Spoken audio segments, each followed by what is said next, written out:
Welcome everyone. Simon Jacobson here. Light of Infinite Festival. Transforming darkness into light, pain into joy. Not an easy topic. One that relates very specifically to this time of the year. The saddest part of the Jewish calendar when we honor and we recognize the tragic pain and suffering of events in the past as well as events today. See, according to mysticism, Jewish mysticism, Jewish thought, time is like a spiral, not like a river of time, past, present, future. It's a spiral. There are periods, every moment in time is like energy. So there are periods in time, think of it like a Ferris wheel that's constantly turning. There are times where the energy is a very positive energy. And there are times that we'll call it more of a challenging energy. Look at your own life. We all go through the vicissitudes of ups and downs, twists and turns, times of great joy and celebration, birth of a child, marriage, graduation, beautiful events, significant days. And we also go through times, whether we like it or not, that are challenging. Could be a death, God forbid, a loss, transitions in life. But it's all part of one journey. And that's a tremendous lesson just to begin with. The journey of life, to know that life is not static. It does not stagnate. Everything is mobile. Everything is on the move. So when you're on the top of the wheel, know that it will turn. And when you're at the bottom of the wheel, know it will continue to turn. And when you see life in that way, as frames of a larger narrative, of a choreography that may be mysterious, we don't know what's coming, it's far easier to navigate because we understand that there's a journey going on. You know, one of the greatest challenges of darkness, of difficult moments, is not only the difficulty, it's that we feel disempowered. We feel demoralized. We feel we can't make it. You know, the difference between a good swimmer and a bad swimmer is not simply that one knows how to swim, one does not. One has confidence to navigate. So when a storm comes, you know, when things are calm, the seas are calm, most people can manage that. But when the storm comes, the bad swimmer will try to fight the storm, may panic and get drained, and ultimately it can be quite devastating. A good swimmer won't fight the tide, will float, go with the flow, navigate the waves until they calm down and then begin swimming again. So it's about navigation, not about the difficulties themselves, how to navigate them. So that's lesson number one in life, that we look at the cycles of life and the times of the year. This time period called the 3 weeks. 3 weeks where we remember events that happened, the destruction of the holy temples thousands of years ago. Why are we remembering things so many years ago? Because they're happening right now. As I said, time is a spiral. That energy exists right now as well. What is the energy? Not energy of destruction, energy of challenge. And as such, when you're dealing with a challenge, the key is to remember that you have to be strong and confident and know how to flow through it. And we're going to, of course, discuss what that consists of. You know, you look around, you see two people may face a difficult situation. One person is able to grow through it, the other person is overwhelmed by it. Why is that the case? So most of us think of it, okay, some people just are wired. They're more resilient, more powerful, more tools. No, it's much deeper than that. People all know about Viktor Frankl's Man in Search of Meaning, logotherapy, where he demonstrated, and actually with real-time tragic events of the Holocaust, though he developed the theories earlier, that someone who has meaning in life and purpose in life doesn't suffer less, but has an additional resource, additional tool that gives things deeper purpose, that gives them that extra edge. So it's not just about how much we suffer. Some people say, oh, you know, if someone suffered as much as I did, they'd never be able to make it. No, that's not the case. It's what tools you have, what resources you have. So we're going to look deeper into this now. taking lessons of thousands of years of history, because it's one thing to talk about things theoretically, it's another to have experience. You know, when President Nixon of the United States first visited China, the early 70s, 1971, so it was the first time that the Western world had access to Chinese culture, Chinese civilization. It was a closed book. So one of the Western journalists asked Chou En-lai, he was the Prime Minister of China at the time, and asked him the question, he said, what do you think about the American Revolution? Basically, the birth of democracy. And his response was classic. He said, it's too early to tell. The United States of America is almost 250 years old, but only 250 years old. To be exact, 246 years old. Chinese culture goes back thousands of years. It's interesting, I hear from people who do business in China, and now there's different changes going on, but did business in China. They said the Chinese, they don't respect anyone except Jews. I don't say love Jews, but they respect, because the Jews are here longer than they are. And they respect longevity. You know, when you see a company that's been standing for so long, you wonder what keeps it going. You know, companies come and go. If you have a nation that is here for thousands of years, and not just been here, has gone through the worst of the worst. We're talking about the exiles, the genocides, the persecutions, the oppressions, all the way back from the time of Egypt. We're talking about over 3,300 years ago. And then when you include the Assyrians, and you include the Babylonians, and the Persians, and the Greeks, and the Romans. I mean, the list goes on. The Crusaders, the Inquisitions, the pogroms, and then, of course, the Holocaust. How could a nation, having gone through so much, not just survive, but continue to thrive? And a nation of just 14.5 million people. For many years, most of these years, don't even have their own country, let alone empires. Whereas these great empires, whether it's the Roman Empire or the others I mentioned, all came and went. More wealth, larger armies, a lot of land. So it's a great question to ask. If you want to study in psychology, you want to look at who made it. What is the secret of the Jewish people? What is the secret of that resilience, of being able to go through the most difficult and come out stronger than ever? I would submit that in all therapy and all of psychology today, that's what you want to know. So that's the people to look at. So what is the secret?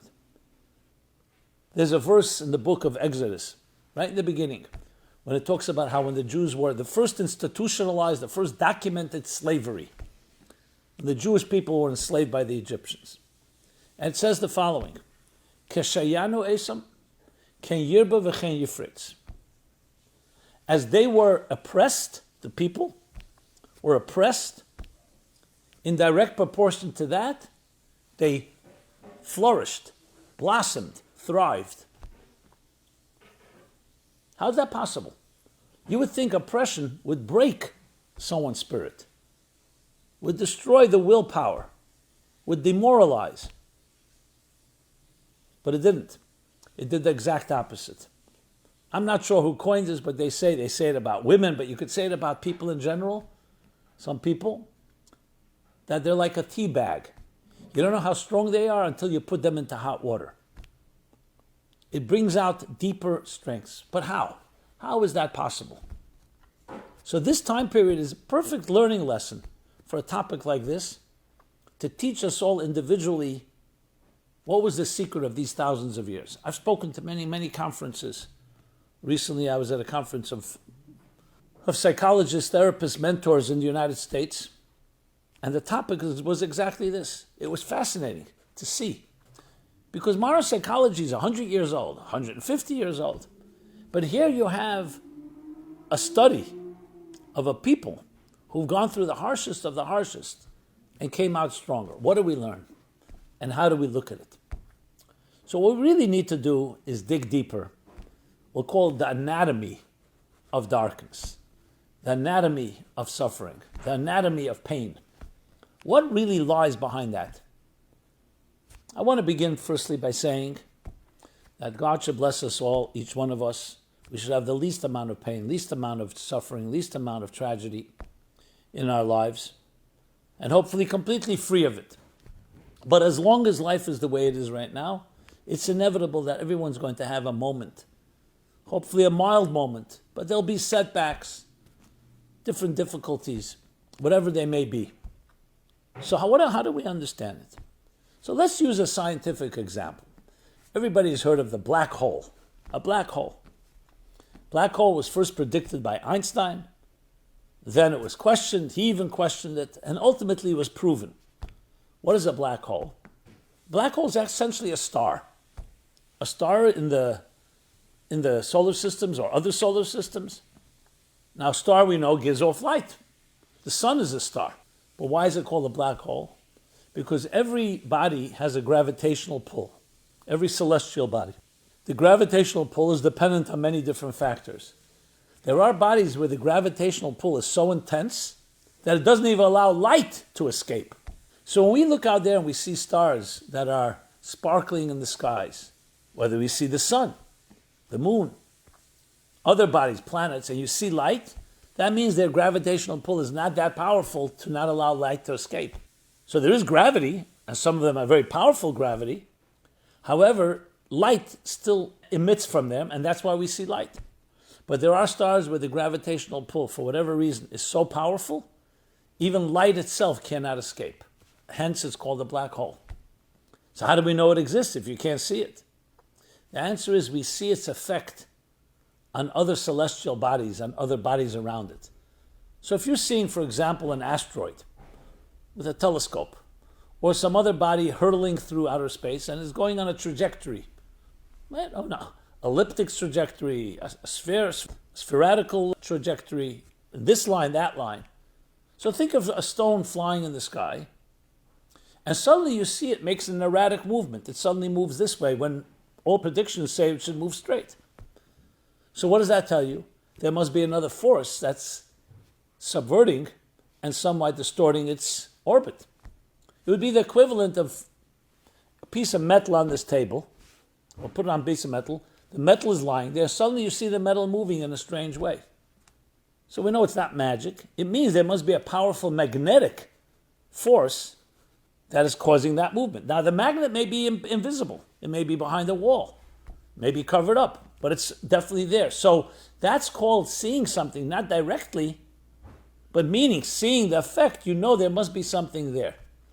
So that's the way it was evaluated, that you suddenly see bodies that come to a certain proximity, and you don't know what's causing it, but you suddenly see them change orbit. Something's disturbing their orbit. So from that we conclude there must be a body there that has such a gravitational pull that's so powerful that's affecting anything that comes within its orbit, affecting the orbit of that object. And hence we know that it exists not by looking at the black hole itself, but seeing its effect on bodies around it. This is an example, scientific example, of something that is tremendously critical to understand human darkness, the darkness within us. We also have black holes within us. So, for example, you see somebody really having a tantrum, getting angry, something ticks them off, something triggers them. Another person experiencing the same frustration does not get triggered. What does that tell you? There must be something in that person. You may not see what it is. It could be they grew up in a home where there was a lot of tension, a lot of frustration, a lot of anger. It could be the person is carrying a lot of resentment within them. I mean, there are many causes, but you don't see them because all you see is a black hole. What I mean by that is all you see is their effect on others.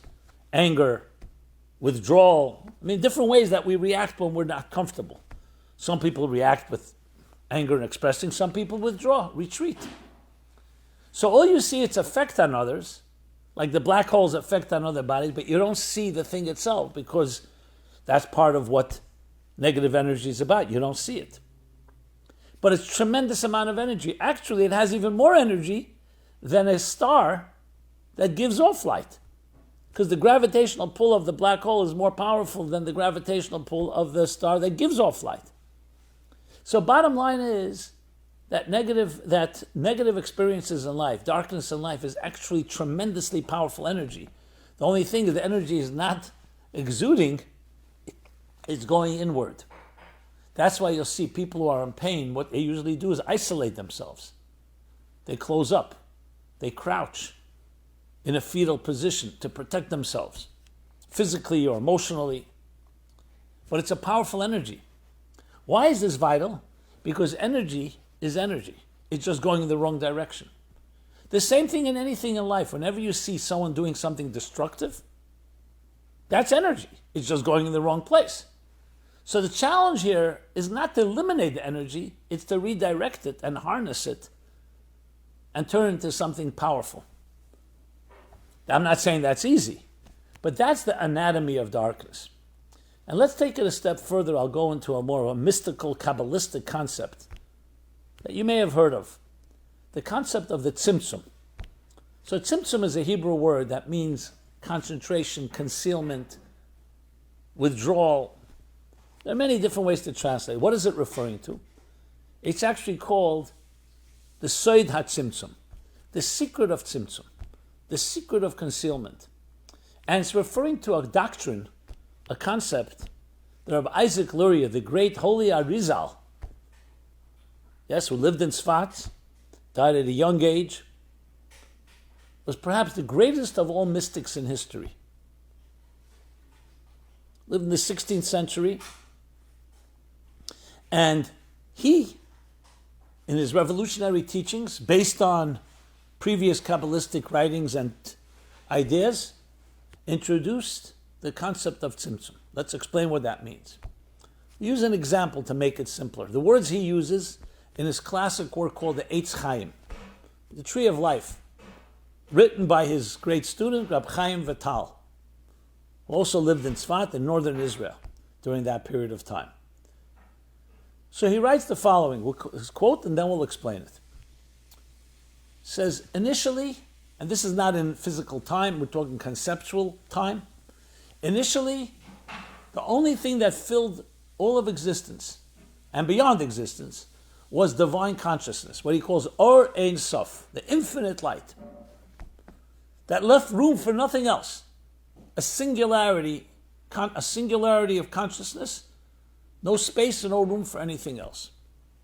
So, of course, an independent consciousness, another existence, couldn't exist in that presence. So what did the divine do? What did God do? He exercised his power of tzimtzum, concealed, withdrew. You can say that light receded and left space, what he calls a cholol or bokim panei, an hole, an empty space, surrounded by this higher consciousness. Think of it like an infinite ocean. And then the waters recede to allow a circle, like a hole of a donut, so to speak, to allow space for another entity to emerge. And what is that entity? Us, existence. So our existence is predicated on a certain measure of concealment. The analogy for this is offered to us by Rabbi Shneir Zalman of Liadi, founder of Hasidus Chabad, the analogy of a teacher and a student, to make it a little more palatable. So a teacher is infinite brilliance. If he would just speak, nobody would understand what he's saying. As you see, sometimes geniuses, they just blurt out everything they're saying, and it's completely overwhelming and confusing. So what does the teacher do? He exercises restraint. Restraint.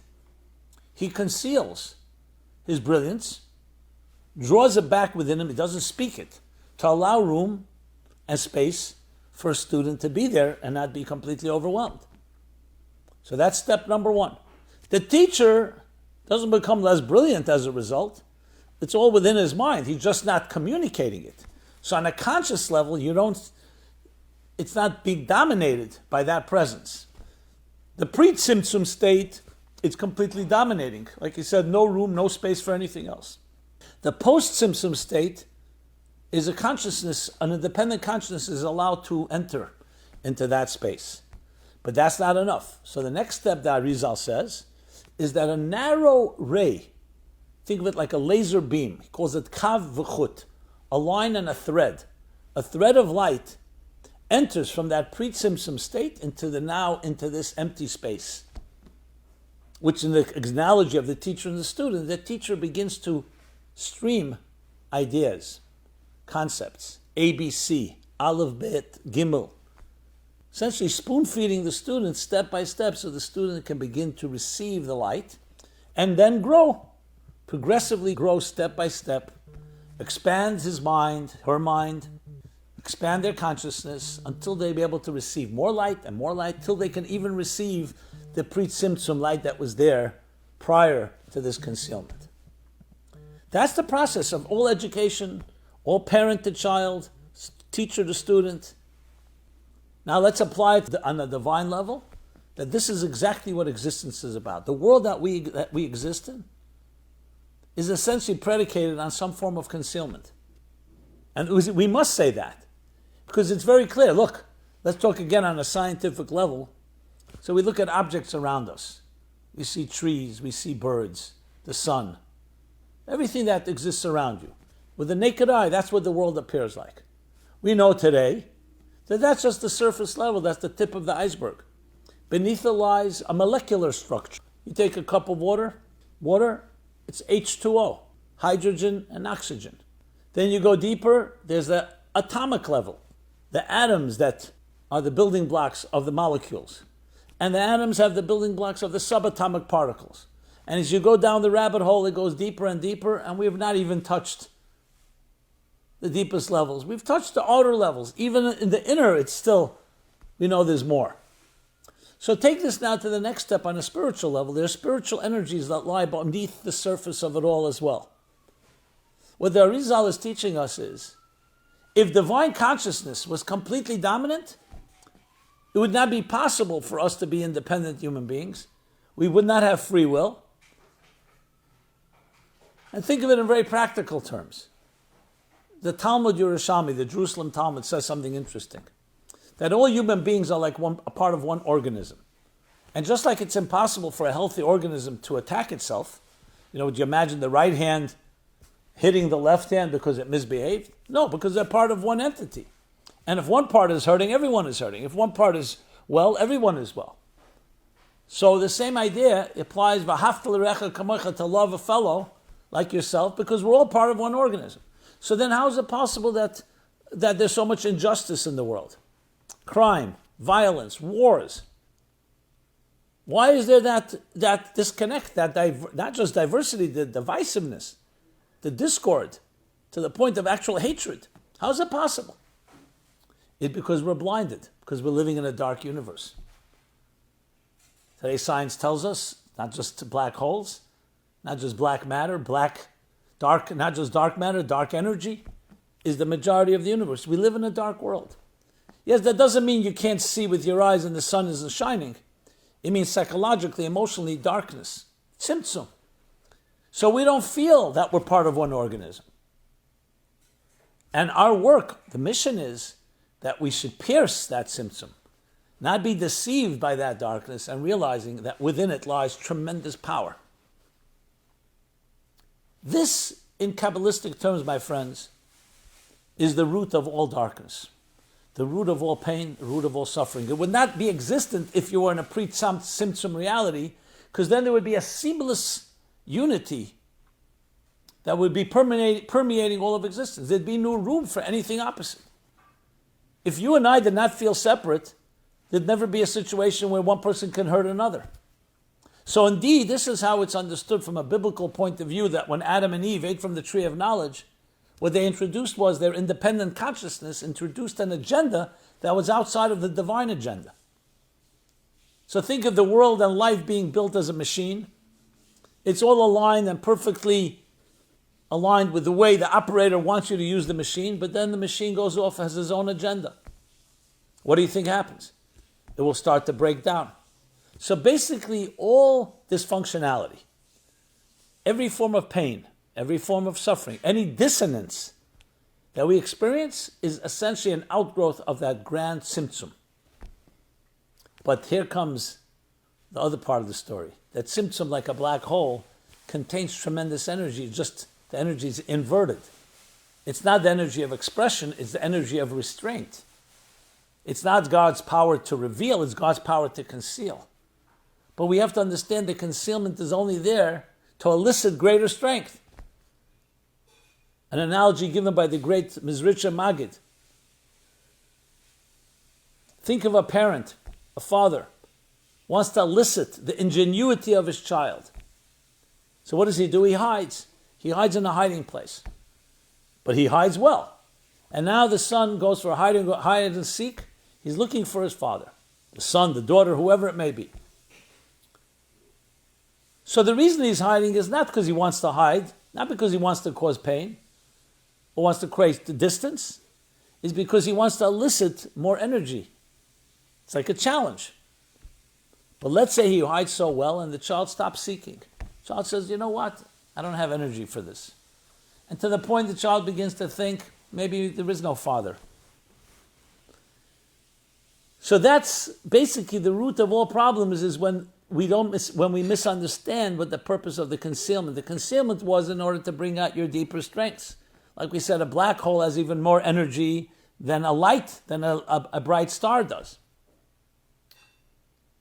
But it's our misunderstanding that can create the problems. So what does this teach us about ourselves? It teaches and explains that verse. As they were oppressed, in direct proportion to that, they thrived, they blossomed. They grew.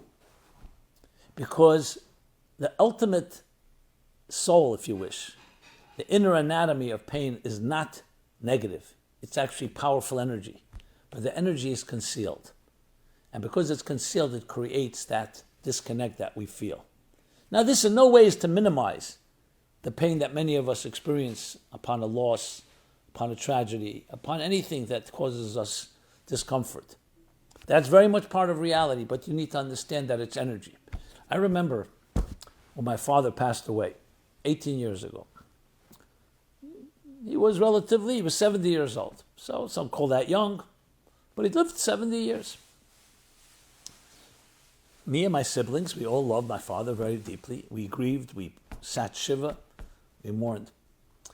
But it was the first time that I experienced death firsthand. I want to just share with you what happened. So there's no doubt it was probably the most traumatic experience in my life. I was been blessed, and I have to acknowledge my blessings. But at that point, it was very traumatic. You know, the finality of it. Seeing one moment your father alive, a moment later, the same body, the same person you love, but the life force is no longer there.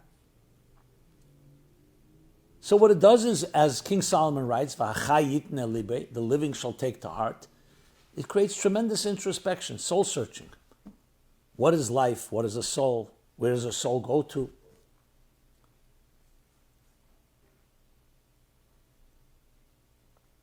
So, on one hand, it was difficult.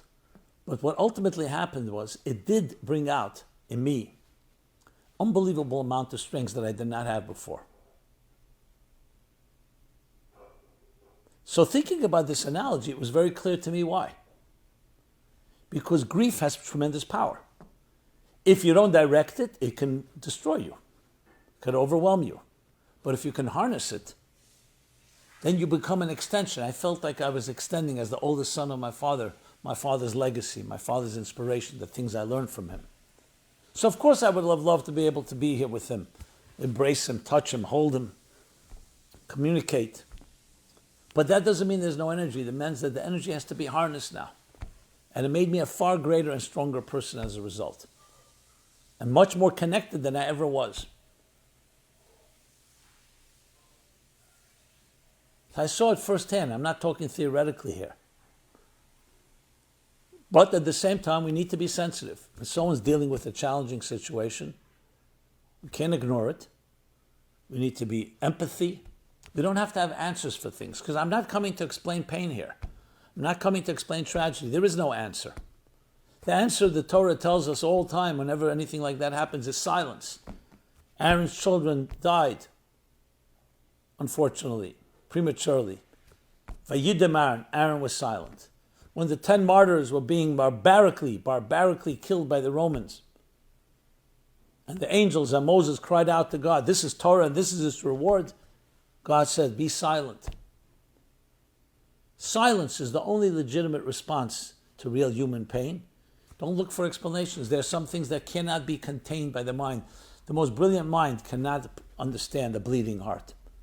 They don't speak the same language. But that doesn't mean all is lost. We don't ask why it happened. We don't look for explanations, but we ask what can we do about it. That's the key. Because there is tremendous energy there.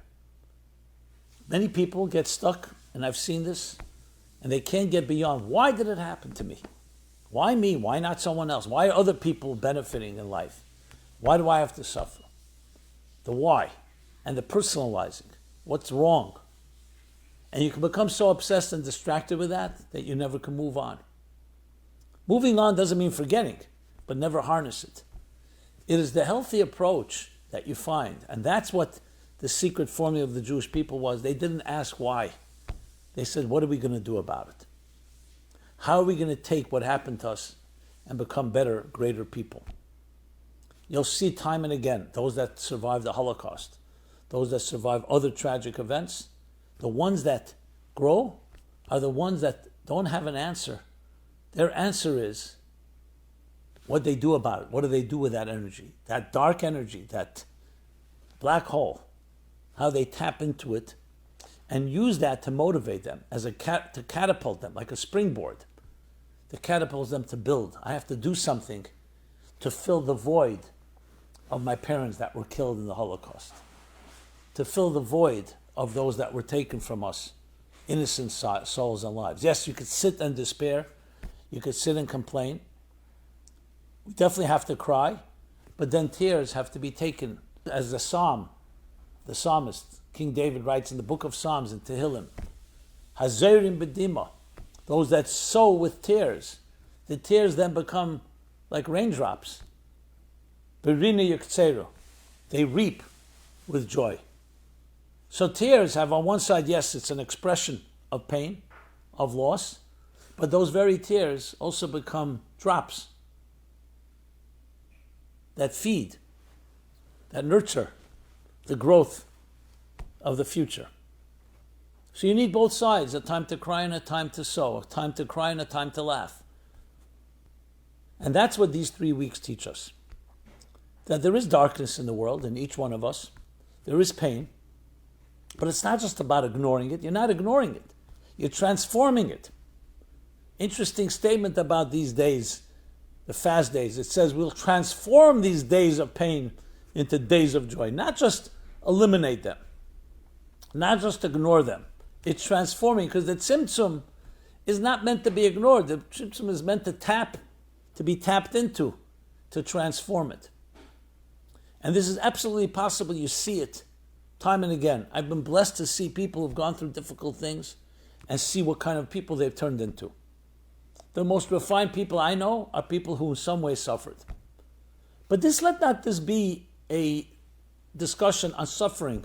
It's really a discussion on celebration. But understanding and recognizing that life does have its challenges. So indeed, this period of time, and the same thing, how it reflects in our personal souls, is like a black hole. That's exactly what it is. A lot of energy, but it's energy that's concealed. And it's our job is to tap into it. Which essentially means, instead of dwelling on the why and what if, on the negative, not allowing yourself to become demoralized and broken, but allowing yourself to tap into and to say, I need to redeem this experience. I need to transform it. So let's talk now about some of that, some of the methods used. Share a story with Elie Wiesel. Elie Wiesel, famous Elie Wiesel, Nobel laureate, author of the book Night, Darkness, was a good friend of my father's. Mentioned my father. Gershon Jacobson was my father. He was a well-known journalist. Back when he was a teenager already, he was writing for some of the Yiddish press in Paris when he lived there. Then later became part of the Tag Morgen Journal, the Day Jewish Journal, a daily Yiddish newspaper in New York. And in 1959, 1960, being a good friend with Elie Wiesel, they both were journalists. He was a journalist, Elie Wiesel. So he was then moving on to write his book at night or get it translated. So they both worked together in the UN, they covered the UN, they covered other New York, Washington news. So Wiesel was going off to write the book, so he asked my father to replace him.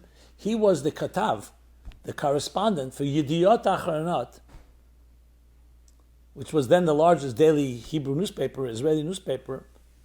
He was the New York correspondent. So in 1960, my father took over that position, but they remained always close friends through the years. After my father passed away, I continued the friendship. We used to sit hours and talk. It was very helpful to me. My father, in 1972, just for the record, established Allgemeine Journal, a weekly Yiddish paper, which later grew, and then we turned it, after my father's passing, turned it into an English online, allgemeine.com, which is growing and, thank God, reaches many, many people. Check it out if you wish. But here's why I'm telling the story. So both these men, my father and Eli Wiesel, both were survivors. Eli Wiesel was a survivor, of course, of Auschwitz, lost his family there. My father was a survivor in a different way. He came from Russia. My father was born in Moscow. And his parents, even though they did come to Toronto, but they were broken, and my grandfather especially was tortured and sent away for his activities in Jewish life. And they died at a young age. My father was 19 when they died, with two little orphans. My father had two brothers. It's interesting when I look at my father and I see Mr. Wiesel and how they had similar experiences, how they turned their pain into tremendous growth. But here's what I want to share with you. This I heard from Eli Wiesel directly. So after World War II, he basically gave up on life. That was it for him. Lost his parents, lost his siblings, lost so many close people. He grew up in Viznitz, in Hungary, and essentially lost faith in God. Like he writes in Night, that the ashes that went up with the crematoria with those innocent millions of children, his faith went up with those ashes, with that smoke. So you could imagine how negative he was. Depressed, didn't see any purpose in life. Made an active decision he was not going to get married, not going to continue this. My father, also gone through not the Holocaust, but similar challenges. My father was made up of different type of DNA, I guess. And his attitude was he did get married. He took care of his two young brothers, set them up. Then he got married. I'm the oldest of 5 children my father had. And my father would have these long debates and arguments with Wiesel, telling him, that's not the way. The way is to take whatever happened and turn it to a tribute to your parents, to your family. It's not for you to give up. Then you're also bringing a Holocaust upon yourself. You're just perpetuating it in your own personal life. It's to do something with your life. It was not simple. Then Wiesel tells me that your father wisely said, I'd like to introduce you to my Rebbe. And he encouraged Eli Wiesel to come, I think it was 1962 maybe, the first time, not sure what year, to come to a Farbrengen, a Hasidic Farbrengen with the Lubavitcher Rebbe in Crown Heights. And Wiesel came. There's actually pictures of it sitting in a beret behind the Rebbe. And slowly he began a correspondence with the Rebbe. Long story short, Wiesel tells me, the Rebbe would tell him that, on the contrary, what you have to do with everything that you've experienced, with all that pain, with all that loss, with all that anguish, you need to harness it, channel it. Marry, build a family, have a child and name your child the name of your father. Don't let your father die, be left dead in the ashes, in the crematoria, wherever he was left. Perpetuate his memory. Have a child and name him Alisha, the name of his father. And finally the Rebbe convinced him. And that's what he did. He did marry, and he had a son. He named him Alisha. And when he shared the story with me, with tears in his eyes, he said, it was very difficult, but the Rebbe was 100% right. My mind understood it, but my heart didn't. And finally, and I used to argue, why? Why did God do this? How could you justify it? And he said, I did not get answers to those questions. The answer was action. Like I've heard from other Holocaust survivors I'm sharing, where people told me, Our revenge against what happened to us is very simple. They open up photo albums. And what do you see? Our revenge, our children, our grandchildren, our great-grandchildren. This is a healthy response. It doesn't justify pain, doesn't explain it, but it takes the energy of that black hole, taps into it, and transforms it into positive change, into growth. That's what you see. And that's what happened. The Jews suffered terribly in Egypt. 210 years. Not just 10 years, 15 years of a Holocaust. 210 years. Generational oppression. You can imagine what it did to them. And yet, the more they were oppressed, they thrived, they blossomed, they flourished. And here we are today to talk about it. This, my friends, is the lesson. So when you look at a people that are still grieving and still remembering what happened thousands of years ago during these 3 weeks, 9 days, bookended by the 17th of Tammuz and the 9th of Av, the two saddest days in the calendar. We don't look at it as days of sadness. We look at it as acknowledgement of negative energy that we are here to transform into positive energy. And on a personal note, it really teaches us what the secret is of life in general. It's all built on that grand symptom, on that mysterious concealment. So even when a person is celebrating and everything is going well, there's still a concealment. There's still dissonance. When does it manifest in a way that we fully experience it is when we have a negative experience. But as Warren Buffett says about other matters altogether, he says, it's only when the tide is out that you know who's been swimming naked. When the tide is in and the water is high, then everybody's celebrating. Everybody can make believe that everything's going well. When the tide is out, when things aren't going so well, then you suddenly realize. It's like when the light is shining, you don't see the cracks in the wall. When the light gets dimmed, you suddenly see the cracks. But as Leonard Cohen tells us, the cracks is how the light gets in. Cracks are awakenings. They're wake-up calls. Comfort zones are beautiful. But comfort zones also create a certain element of apathy. When there's a crack, when there's a setback, when there's something not working exactly right, it reminds us that there's something bigger. Why do you think at a Jewish wedding ceremony? Strange custom. The highest point of a couple's life, even if their life is not going to be that easy. But at a chuppah, at the wedding ceremony, usually is the best highest point, right? Right at the chuppah, at the end of the chuppah of the ceremony, they break a glass. Why? To remind us of the destruction of the temple. What kind of strange custom is that? Why then? You know, you want to remember the destruction of the temple, wait till after the wedding. Wait, there are other times of the year. This way, the 3 weeks, you remember that. Why at the high point do we need to remember that things are broken, the broken glass, the broken temple, the broken wall? And the answer, one of the answers is such a tremendous insight into human psychology. Because it's basically telling us a lesson. That even at the highest point of your joy, don't become arrogant. Don't become self-contained. Don't become fully filled only with your joy. Know that the world still has some broken hearts. That there's still some pain in this world. It may not be yours right now. But know that out there there's pain and therefore it's part of your life too. Don't be arrogant in your joy. So even in the highest point of joy, remember, there's still something to be fixed in this world. There's still pain and suffering. And then it works the other way as well. That when you're suffering a pain, God forbid, but if you're going through a difficult time, it also won't be all-consuming. That everything is terrible. Just as you remembered in the highest point of joy that there's something that is broken, in the highest point of break, you remember there's some joy. Because arrogance always creates a self-contained reality. So it's a balance of understanding that, the humility that's necessary. And that's part of the cycle. It's one cycle, one journey. The journey through light and darkness. Look at the moon. The moon is the best example for all of this. The moon is actually a symbol of the Jewish people. We compare to the moon, we count by the moon, we sanctify the moon every month. Look at the moon. The sun is a pretty consistent fiery ball that's shining to us. The moon is always waxing and waning. You can actually tell what day in the month it is by looking at the moon. A new moon is the beginning of the lunar month. A full moon is the 15th day of the month. The first quarter is approximately the 7th day of the month.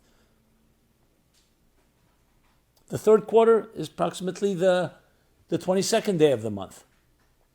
So the moon represents the cycle of life. Waxes, then it wanes.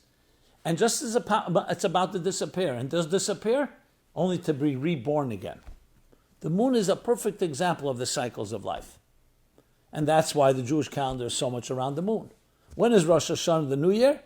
New moon. When are the special holidays? Sukkot, the 15th day of the month, full moon. Passover, the 15th of Nisan. When is Purim? The 14th and 15th of Adar, the full moon.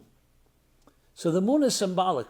So anytime you want to have a reminder of these ideas, just go outside in the evening and look at the moon. As they say, people who are in love with each other, they don't stare at the sun, they gaze at the moon. The moon is symbolic of the haunting moon that has its effect on the tides and has effect on our lives, reminds us of these cycles in life. And just about when you think it's all going dark, it's reborn again, which teaches us about our rebirth. That's ultimately the secret of light and dark, transforming darkness into light and pain into joy. I find this interesting that it's part of a series called Infinite Light. Infinite light, yes, contains the concept of light and brightness, but it also contains, as the mystics teach us, another form of light, the inverted light, the light of restraint. It's also light. As a matter of fact, it takes more energy for a wise person to restrain themselves than to give. Look at a teacher that has a lot to say. It's easy to speak. But when the teacher has to exercise restraint for whatever reason, it takes more effort. Meaning there's more energy in the darkness than there is in the light. So these are lessons that are tremendous lessons, both for us collectively and individually, and especially in this time period. Many people today, even devout Jews who are committed, may go through the motions, and we can be mechanical about many of our laws. We don't always appreciate the profound spiritual, psychological, and emotional lessons that even a time period like this contains. It's not just about being sad and remembering a destruction of a temple in the past. It's remembering and reliving and experiencing every form of sadness, but understanding that it's all in order to release a far deeper form of energy of redemption, an energy of growth, an energy of healing. And indeed, this period in time, I don't know if you're aware of this, is all part of a cycle, a story that leads us all the way through the high holidays, all the way to Yom Kippur, and all the way to Sukkot and the holiday season, which may be several months from now. But here's how the story goes. After the Jews left Egypt, just to show you the brilliance and the eloquence of the Jewish calendar, as the Jews left Egypt, which was on the 15th of Nisan, right? So 50 days later, they received the Torah at Sinai. 40 days later, 39 days later, Moses comes down from the mountain with the tablets, and he sees the Jewish people had built a golden calf, betrayed God, betrayed themselves, violated their sacred covenant, their sacred commitment to each other, to God. Moses shatters the tablets, only to go back on the mountain for another 40 days to beseech God, to pray for forgiveness. He's not successful. He comes down on Rosh Chodesh El, the first day of Elul, and then goes back a third time. And 40 days later is when? Yom Kippur. That's when he's granted forgiveness. The second tablets. And after that, we celebrate, through Sukkot, we celebrate that gaining of forgiveness, reconciliation. What you have here is the story of love, betrayal, and reconciliation. Story of all of our lives. We all begin in a very beautiful place, but then we lose our innocence at some point. Something may go wrong one way or another, a disappointment, a betrayal, a violation, an infidelity. And we think it's over. No, it's not over. The story of forgiveness. It takes work. It took Moses 80 days to gain forgiveness, only 40 days to gain the law. but he gained the forgiveness. We are right now in that period in time. This period in time is when Moses is on the mountain for the second time, asking God for forgiveness. It's going to take time. It's not going to be that easy. He's going to have to fight for it. But that's what you do when you believe in something. You fight for love. And a love that comes after betrayal, that is reconciled and reclaimed and regained after betrayal, is going to be far deeper. Because it went through a break and it's proven itself. When things are going well, as I said, you don't always know where it's going to go. But when things are challenged and they become stronger, then they are unbreakable, indestructible. Indestructible. There's a law in Jewish law. There is a law that the law also applies in constitutional law, in most constitutions. So if you have a contract with someone, a business contract, okay, great. But then someone challenges the contract, the validity of the contract, and it's upheld after appeal. It says once it's upheld after the challenge, you no longer can challenge it. It gains a certain indestructible element because you challenge. If you didn't challenge it yet, you could say, you know what, maybe there is something flawed. But once it's been challenged and it withstood the challenge, now it's gone through the fire, it's gone through the darkness, now nothing can destroy it. So these are some of the ways that we gain that light, that deeper light that comes from the darkness. So I'd like to conclude, my dear friends, this unique series, and I want to thank the hosts, everyone involved, and my colleagues and all the co-speakers, all of those going to be part of this whole series, that we are all in this together. So this is my humble blessing. May you be blessed to only have joy in your life. Minimal amount of aggravation, minimal amount of setbacks. But know when a setback comes your way, or any challenge comes your way, don't think of it as, terrible. Yes, it may feel that way. See the larger story. As someone wrote to me, someone who lost a husband at a young age, she wrote to me, at the end, all will be good. If it's not good, it means it's not the end. The story is not over. The Baal Shem Tov, the great Baal Shem Tov, gives a beautiful analogy for this, of a spiral staircase. You walk up a staircase, a regular staircase, you see the destination, maybe 50 steps, 100 steps, maybe very far, but it's pretty clear. The trajectory, the journey is a straight one. What's a spiral staircase? So in Yiddish, a spiral staircase is called Schwindeltreppe. Swindling staircase. Why is it Schwindel? Firstly, because it's spiral. But Schwindel also means it swindles us. It tries to deceive us into thinking you're not making any progress. Because you're not just going up a straight line. Every time you go up, you have to make a full circle. To the point that your back faces the destination. So right before you reach the apex, the top, you have to turn around 180 degrees. You're looking with your back, you don't even see the destination. You can deceive yourself into thinking, I've made no progress. Right a minute before you reach your destination. Never think that way. Remember, it's a spiral staircase. You may not always see the destination, but every step of the way, every effort you make, is made progress. Don't allow yourself to be deceived. So may you be blessed to see through every negative experience and see it for what it is. As the story goes, at the end of the tractate Makos. So the story is Rabbi Akiva and his colleagues are looking at the Temple Mount. Same Temple Mount we see now. And they saw the great devastation once where this great holy temple was. God's presence is now a wilderness. And they see wild fox, running to the Kodesh Kodashim where the Holy of Holies was. The ultimate desolation. The holiest place on earth became a wilderness, a jungle. And his colleagues, Rabbi Akiva's, were all crying because they saw the devastation. And Rabbi Akiva began to laugh. They said, "Why are you crying?" he asked them. They said, "Look, it's the fulfillment of those terrible prophecies. What will happen when the temple is destroyed? Look, it's happening." "But why are you smiling? What's there to smile about? This doesn't look like a very happy occasion." He says, "Because I also read the prophecies that say that after the devastation, what will happen is there'll be something rebuilt that will be greater than anything that came before it. And that's why I'm smiling. I'm smiling because I see it's a process. that is leading us to a greater place. And the Talmud concludes, Akiva nechamtoni, twice. Akiva, you have consoled us. Akiva, you have consoled us. You've comforted us. One comfort for the good news, but also the comfort of the transformation of the negative into the positive. Say Nachamu, Nachamu Ami right after Tisha B'Av. A double consolation, a double comforting. One for the good news, and the second of the transformation of the negative also into the positive. So may we be able to have the eyes of Rabbi Akiva, to look through his lens, that vision, to see that anything negative in life is a stepping stone to something far greater.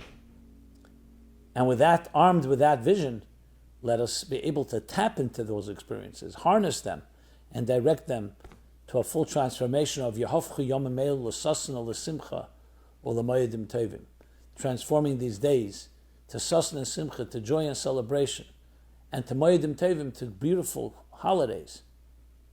May we merit to see that immediately in our lives with a personal and global redemption, the Geula HaMitiz V'Ashlema.